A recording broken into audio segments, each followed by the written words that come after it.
The viral Labubu doll.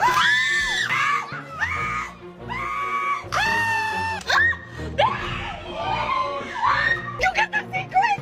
Oh my god, you get the secret? I'm not doing nothing wrong. I'm not looking.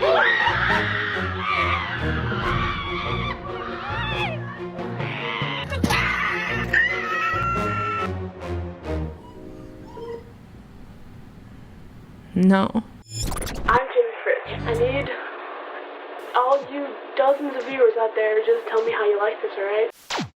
Welcome to the show. I got a riddle for you, friends. What's fuzzy, has 9 teeth, close set eyes, and has a bunch of grown adults going absolutely crazy on the internet? Besides me. Also, besides frightened lemur on a stick. Spirit animal. The answer, of course, is Labubu, which sounds kind of like what a French child would say after scraping their knee. Oh, maman, I got Labubu. But really, this cultural wound goes much deeper. A little spoiler alert for you guys on which side of the Labubu craze I fall onto. I hate it. Wide-eyed, snaggle-toothed gremlin called Labubu. If you really don't know what it is and you've completely taken up residence under a rock, let me just really quick tell you what it is. Basically, there are these little goofy toy monster stuffed animal things that grown adults are selling their souls for.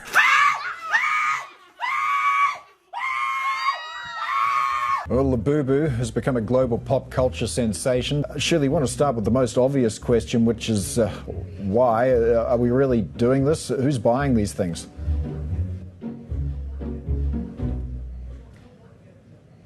So Labubu came from China. You know a trend is absolutely out of control when even journalists have an existential crisis covering it. Why? Are we really doing this? Why are we here? Existing. Why do we exist?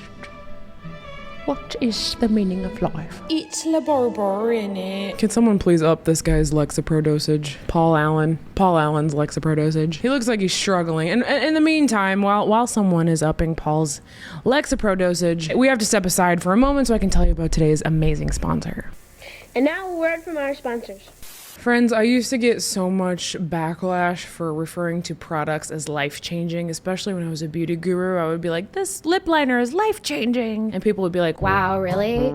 It changed your life? So, you know, I will admit that maybe every now and then I speak in hyperbole. However, the product I want to talk to you about today actually changed my life for the better back in 2021. And funny enough, I'm talking about a full body deodorant from Lumi, which is a freaking awesome brand that I discovered long before we decided to work together. And I actually literally emailed them back in the day before they were working with influencers, and I was like, will you guys please sponsor me? Like, I'm a fan. It is a whole body deodorant that is safe to use on any part of your body. So pits, feet, boobs, belly buttons, privates.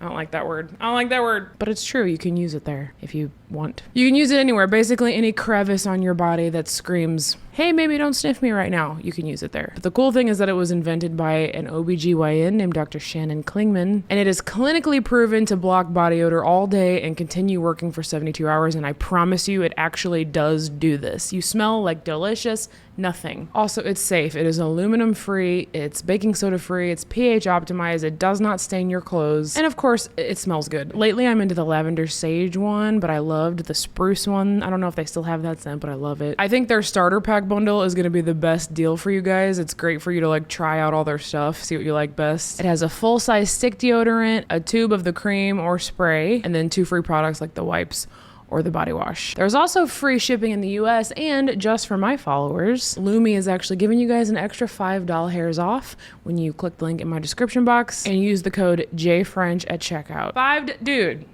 that's over 40% off. You're welcome. I know for a fact that you guys are going to love this product. Thank you so much, Lumi, for keeping me smelling fresh as a daisy and sponsoring a portion of today's video. And now back to the show. Hey guys, we're back. and we're smelling good. So a little bit more of a backstory for those of you arriving to this trend about 4 to 6 weeks late, aka the exact time that I usually find out about trends. Labubu is a character from the Korean series Monsters, which was created in 2015, and it was turned into a designer toy in 2019. And then in 2024, we had Lisa from Blackpink, which is like the most popular K-pop group ever besides maybe BTS. I don't know K-pop groups, I just know they're popular. Lisa from Blackpink started repping her little Labubu guy in appearances, and then it kind of snowballed into a handful of Chinese celebrities. Then it escalated very quickly. It was Rihanna, then Dua Lipa, all of the influencers. It just spread like little nine-toothed wildfire. And it actually spawned like an entire new category of Labubu influencers that didn't exist before. And we're gonna get to some of them later. And lastly, it also spread to NBA players, if you can believe it. To jump out of And that's how you come to Underdog's work bird nest up there. with the bunny. Put a damn bunny on your hip. That's how you go to work. Yes, it did. Are you kidding me? Can you picture this locker room conversation? Bro, are we gonna beat LeBron tonight or what? I don't know, man, but win or lose, we get to come back to our Labubus. We've already won. So anyway, if you understand what's happening, Labubu came out a full decade ago and has been lying dormant like a cultural cicada, or I don't know, like an actual troll. And we were all none the wiser until famous people did what they do and they made something stupid cool. And like, we've done this before, okay? Like, do you guys remember the Beanie Babies from the 90s? We've done this where we, collect toys and create a black market of inflated value. There was Furbies. Oh my god, dude, I remember Furbies. So what? Furbies were my obsession, and that was before I even knew it was cool. It was like just the commercial hooked me, and all I thought about was Furbies, and I wrote songs about them and stuff. So I kind of get it when it comes to like youngsters and stuff, but what's really chapping my cheeks about this is that people are clipping these big, bulky, like as big as this crochet bird that my sweet friend gave me on tour. They're clipping a whole stuffed animal to their designer handbags as a fashion flex. You know when you come out of the bathroom and you accidentally have like toilet paper stuck to your shoe, or that like protective thing that covers the toilet seat tucked in your pants, and it's an accident? That is what you guys look like to me when you have Labubu stuck to your purse. Like you accidentally set it down next to your kid's stuffed animal and it snagged itself. This is what you guys look like when you hook a Labubu to your purse. Ready? Would you like my Labubu? Yeah, this is Blue Bly. He's super rare. So you may be thinking to yourself, Jamie, this is the stupidest thing I've ever heard. Why is it popular? And I don't know, but here's what I can come up with. They do this clever marketing technique, the blind box thing. It's shrouded in mystery. It's like the Pokemon card style excitement of like, which Labubu are you gonna get? A bug! You just don't know what you're gonna get. You don't know if you're gonna get a Z-Momo or a Mikoko or a wee wee wah. I made that last one up. But you wouldn't know it if I hadn't told you, because that's how ridiculous the names of these things are. 丝丝达达，区区滋滋，否宁美滋滋，爸爸多多。 So this little mystery surprise element they have, it kind of taps into a certain part of your brain. It's like the part of your brain that, plays the lottery or gambles or books a family beach vacation thinking, this is the one that'll save my marriage. But it never does. So people are getting so into their Labubus that they're treating them like human children and dressing them up in little tiny Labubu clothes. Just got home and my Labubus outfit finally got delivered. This special moment for my son. Yep. With the little bucket hat. Yeah. Yep. Obsessed. Amazon did not come to play for my son. Get some help.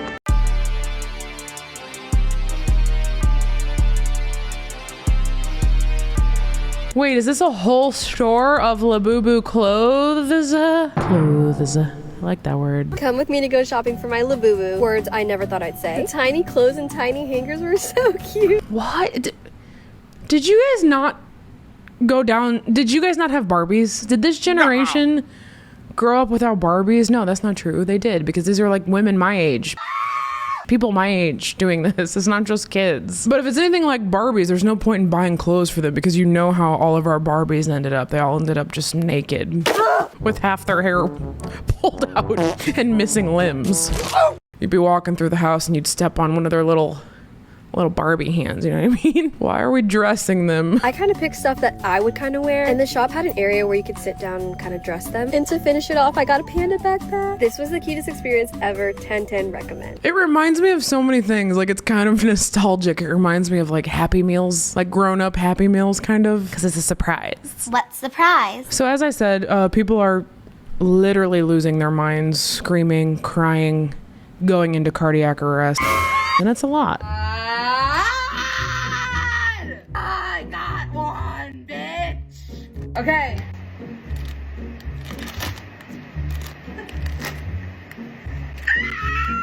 Do you guys realize what it cost to make this doll? It probably cost 11 cents, if that, to make this. It's a stuffed animal. I'm trying so hard to understand, and I just don't understand. I like that girl's shirt. It says literally just a girl. She needs a new shirt that says literally just a grown adult obsessed with a cheap stuffed animal.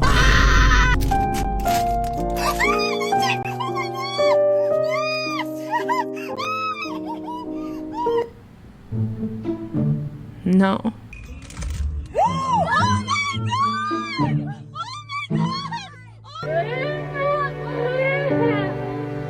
Why do they get so excited about the most boring color ever? Gray. Then again, like, they are having a pretty good time. You know what I mean? Maybe I shouldn't drop turd boxes on these people's fun. And I am known for doing that. In fact, I hope my dear friend Jaime doesn't mind if I roast her a little bit in this video. I got a text from my friend Jaime that was like, I got a Labubu, and she sent me a picture of it clipped to her purse, and I was like, yeah, I've seen those. And I refrained from roasting her because I spent so much of our friendship in high school roasting her for like being obsessed with Taking Back Sunday and Chiodos.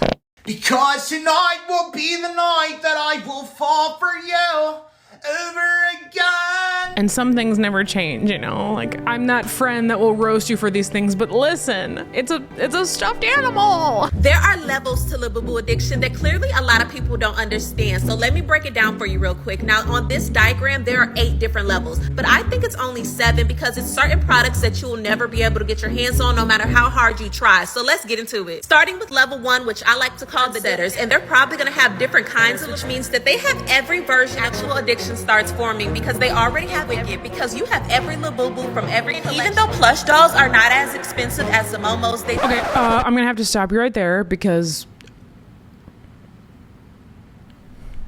I just don't care. I thought I did, but actually right in this moment I'm feeling very much like my boy Paul Allen. Why? Are we really doing this? And why have we given little stuffed animals so much attention? First, we have the exciting macros. These dropped October 26th, 2023. 260 days later, they launched a Seats on July 12th, 2024. Then 286 days later, they launched Big Into Energy on April 24th, 2025. And then on June 27th, 2027, which will be 291 days after my predicted drop, but who's counting? I'll check myself into a 12-step rehab facility. That was mean. It feels kind of mean to make fun of Kevio's passion. Hi. But what are we doing? How is this still happening in 2025? I swear to gosh, if I don't get a pink Labubu this time, I'm crashing out. This is my final straw. I'm $400 deep. Please, please be pink. What is this?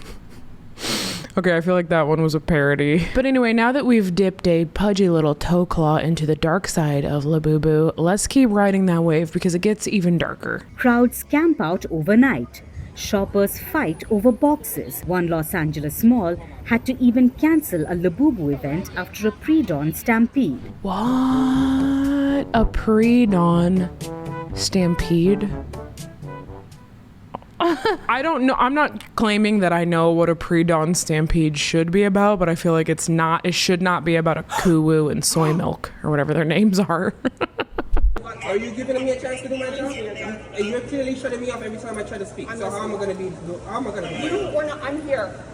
You're not being compliant and you're not listening. To physically attack me. I heard you. Your husband made that very clear. She did confirm that she said she was going to shove you. She did say Is that appropriate? No, that's not appropriate. But is it appropriate for you to curse me out? Ma'am? What do you feel about it? Ma'am, can I finish? This is crazy. She has clear evidence on her phone that she was here half before you arrived. You can watch the security cameras. Ma'am? Or actually ask that woman. Ma'am, can I speak? She's literally in the picture. She said she's going to physically attack me. Is that okay? Are you going to let me speak or not? Are you going to let me speak or not? The fact that you're not removing her from the mall for I'm not doing nothing wrong. Oh my god. Grown women assaulting each other over who gets the Labubu first from the Labubu machine. By the way, there's Labubu machines. To be fair, like in defense of this crazy Karen lady, can you imagine? Like they said she wanted one for each daughter. Can you imagine if she showed up with one and gave one to one daughter and nothing to the other daughter? Nothing scarier than a spoiled little children of the corn syrup without her Labubu. So naturally, because this thing is so coveted and people are losing their minds and assaulting each other over it, fake ones started to come out. And there's an article actually that BBC posted, and it's warning over danger of fake Labubu dolls. So I guess these these fake ones are like a choking hazard and have like toxic waste in them or something, and they can do scary things like harm my grandpa and grandmama. Like harm my grandpa and grandmama. But see, I get you would have to be like a really big fan to be able to spot the difference between a fake Labubu and a legit Labubu. I wouldn't be able to spot them. I wonder if this is gonna be kind of like it was with Beanie Babies, where people collected them thinking it was gonna like be worth a lot of money and pay for their retirement. Debbie spent $1,800 on this hard-to-find bear. I wanted it so badly, and I wanted a good one. Oh my gosh, I actually kind of want some of these. Like looking at the images, it reminds me of my childhood. It was actually so exciting to get a Beanie Baby for a child. It was exciting for a child. It's like going back into a second childhood. It can be an expensive second childhood. Anyway, just trust me, okay? Take it from someone who put up their Furby as collateral for a small school loan. This will crash and burn very hard. Mark my words that old crusty Labubus will overflow Goodwills and Salvation Armies, not unlike 1998 Chicago Bulls championship t-shirts and Twilight DVDs, and those things that when you turn them went whatever those things are called. The lesson I want you guys to take away from this video today is that just because something is popular, that doesn't make it cool. And if you still don't understand my lesson, just think about the guy that you had like a big crush on in middle school, specifically because he was popular, not because he was a good dude, and he kind of like smelled really heavily of Axe body spray, and he wore like ice around his neck and a flat bill hat and, you know, a tall tee that was 800 sizes too big for him, and you really thought that he was gonna end up rich and cool and charismatic, and you were gonna love each other forever, and you were gonna have little babies with flat-billed hats. But it turns out he like works at Taco Bell and has a beer gut and a meth lab in his basement. Let that be a lesson to you about Labubu. Well, friends, I have to go. I have to start a new trend. I think I'm gonna clip my nephew's gigantic squishmallow onto my purse and take some selfies with it. So I gotta run. Thanks so much for watching, and thanks again to Lumi for keeping me smelling delicious and sponsoring today's video. And I'll see you guys next time. Pow!